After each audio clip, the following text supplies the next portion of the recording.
kampanye Prabowo nomor 2 di lapangan titik kuning,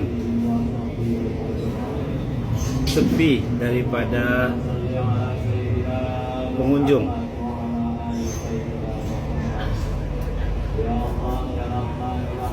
Lapangan titik kuning Medan, kampanye Prabowo sepi.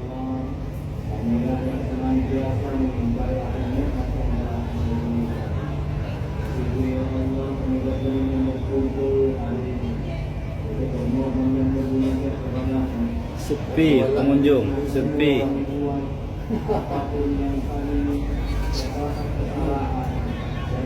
Selamat sore para netizen dimanapun kita berada, salam inspirasi bagi kita semua ya. Banyak acara-acara Prabowo hari ini begitu, ketika mereka berada di lapangan ya, ada yang mengatakan teriakan-teriakan itu ya untuk Ganjar. Ada yang mengatakan wah ini kok sepi. Ada yang mengatakan ini gimana konsepnya begitu kan. Banyak muncul narasi-narasi itu begitu. Salah satunya dalam beberapa video ini begitu kan. Ketika mereka joget-joget Gemoy semua begitu kan ya. Mereka ada yang mengatakan di belakang mereka ya, yang dicoblos siapa? Ganjar katanya begitu kan ya. Ini di belakang layar begitu kan ya. Ini banyak sekali seolah-olah ya dua, tapi pada kenyataannya yang mendukung adalah Ganjar katanya begitu. Ini konsepnya bagaimana coba bayangkan ya.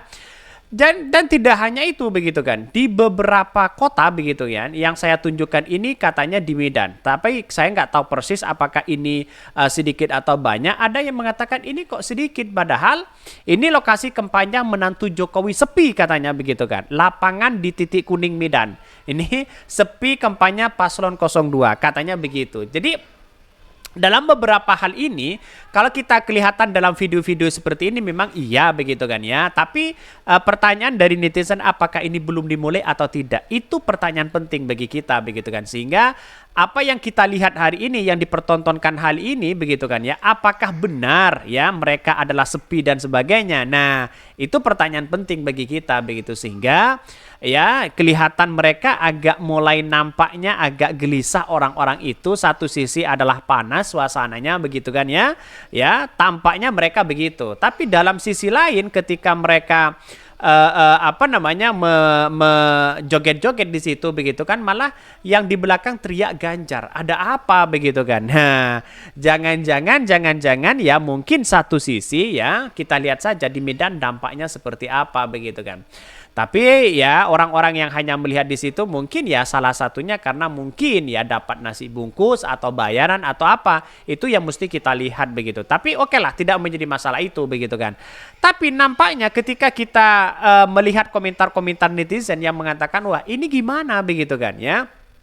Dengan narasi-narasi orang yang mengatakan ya ini kok sepi banget katanya begitu kan. Ini salah satunya komentar-komentar netizen ya yang diposting ya ulang oleh Gerindra katanya. Setelah cek sound ya gini amat menghibur diri. Dicek postingan baru bro, pendukung Ganjar masuk hanya ngambil hadiah saja. Wow, ada apa begitu kan? Ini yang diposting ulang oleh Gerindra katanya begitu kan. Ini banyak sekali komentar-komentar dari netizen begitu kan. Tapi nampaknya begitu kalau kita berbicara terkait dengan apa yang kemudian dilakukan oleh Medan ini. Lihat pencarian kampanye Prabowo di Medan ya, kok penuh manusia katanya. Satu sisi ada yang mengatakan pencarianku di Medan itu tapi rame katanya. Ini rame semua. Gini gimana videonya? Apakah ini sebelum dan sesudah yang diambil? Nah, itu mari kita analisis bersama begitu kan ya. Dalam beberapa kesempatan kali ini banyak orang yang menanyakan kepada saya begitu kan, apakah acara-acara Prabowo itu benar-benar sepi atau gimana? Ya, saya hanya jawab saja dengan beberapa asumsi orang, dan bahkan saya lihat dari beberapa narasi-narasi dalam video itu begitu kan. Tampaknya kalau ya berbicara terkait dengan lembaga survei yang menyatakan bahwa Prabowo menang satu putaran 52%, kalau kita bandingkan dengan video-video seperti ini begitu begitu kan ya. Yang kelihatan sepi maka jauh. Ya Prabowo tidak bisa menang satu putaran. Nah, kalau menurut saya seperti itu begitu kan. Kecuali memang banyak orang membludak di situ begitu kan ya. Bahkan ya ditargetkan jutaan, ya bisa saja menang satu putaran. Tapi kalau hanya ratusan orang begitu kan ya, ribuan orang, itu saya kira jauh mereka begitu kan. Karena apa?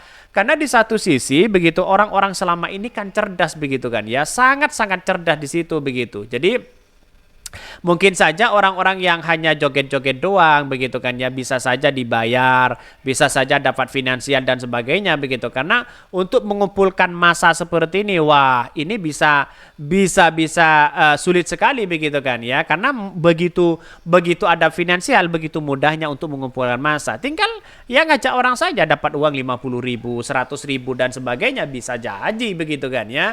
Tapi nampaknya dari joget-joget seperti ini begitu kan tidak begitu efektif begitu kan ya. Hanya segelintir orang dan relawan-relawan mereka ya, dan simpatisan-simpatisan mereka begitu, sehingga tidak kena pada substansi apa yang mau ditawarkan kepada rakyat Indonesia. Itu poin penting bagi kita begitu.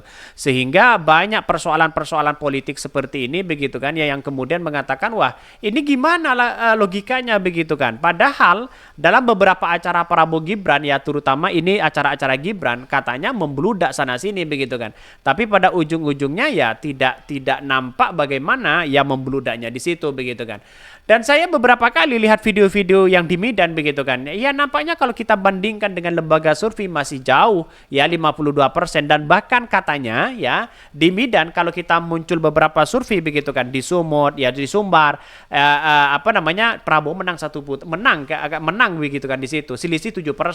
Artinya dengan Anies Baswedan kalau selisih 7%, maka bukan tidak mungkin begitu kan ya, di Sumut itu akan menjadi kemenangan bagi Anies Baswedan. Karena nampaknya di situ hanya selisih 7%. Bandingkan saja ketika Anies Baswedan di Sumut, luar biasa disambutnya begitu kan ya. Itu harus menjadi acuan juga bagi kami begitu kan. Ini bukan masalah soal sepi atau tidak, tapi soal partisipasi publik ya, yang hadir di situ dengan cara apa. Nah, itu menjadi pertanyaan penting bagi kita begitu kan. Jadi saya rasa kalau di Medan agak kelihatan sepi dan sebagainya, ini perlu adanya situasi yang kemudian yang bisa menghibur mereka begitu kan ya. Bahkan ini ada berita dari Kompas ya, tiba di Kota Medan, Prabowo disambut antusias ribuan rakyat Indonesia ya. Benarkah seperti itu? Mari kita baca. Dari beberapa Kompas yang saya yang saya tampilkan dan saya kutip ya, ini ya, dan nanti kita sandingkan dengan lembaga survei.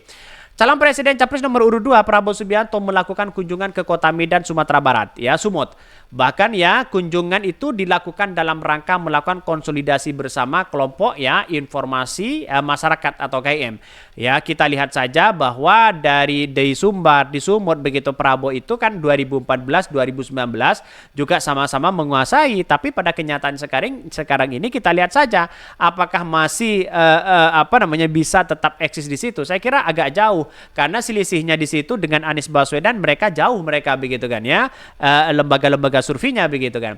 Bahkan ini presentasikan sejumlah program ya, mulai dari makan gratis, terus kemudian bagaimana mengatasi kemiskinan dan sebagainya begitu. Bahkan ini baru kopi Bung, karena kita ada di Medan Bung, Horas ya maju katanya begitu kan. Ya inilah politik-politik kita ya begitu kan. Tapi saya lebih cukup dominan mengatakan begini. Ketika nanti begitu kan dengan menampilkan video-video seperti ini, justru ya menurut saya pribadi ada sesuatu ya kerancuan dari lembaga survei begitu kan. Lembaga survei kan pasti melihatnya bagaimana mereka begitu yang berpartisipasi aktif tanpa lalu harus mewawancari sana sini begitu kan ya. Ya perlu juga di situ begitu. Maka banyak yang narasi-narasi yang mengatakan bahwa bisa menang satu putaran lah, bisa sana, bisa sini dan sebagainya begitu kan. Tapi menurut saya pribadi agak jauh menang satu putaran begitu kan. Dengan situasi ya kampanye-kampanye Prabowo seperti itu begitu kan. Karena kenyataannya walaupun sudah viral di media sosial menang satu putaran ini dan itu begitu, saya kira agak jauh begitu kan ya. Mungkin itu ya yang kami sampaikan ya, tonton terus channel Hot dari Podcast Rakyat ini karena ada berita-berita menarik dan viral setiap harinya. Salam para netizen, salam inspirasi bagi kita semua. Jangan lupa di subscribe channel YouTube dari Podcast Rakyat ini.